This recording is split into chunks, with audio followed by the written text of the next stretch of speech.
so beautiful. And they're very important to our planet. They are scavengers. They eat everything. They clean up everything.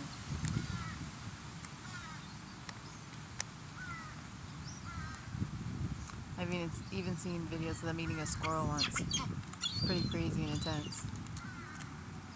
But they did it. And this little one's talking over here to me. This little baby right here.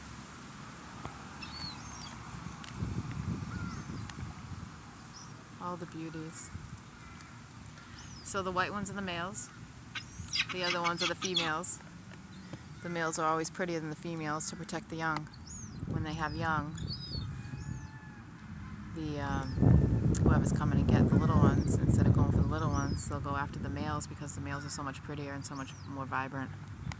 It's awesome how nature works. It works in most species too. Yep. What's up, baby? Hi. I love them. I love all birds. I love all animals and creatures. I just love.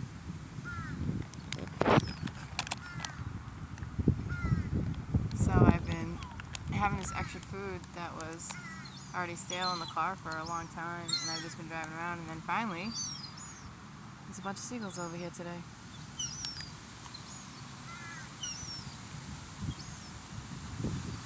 Alright, you guys have a beautiful day.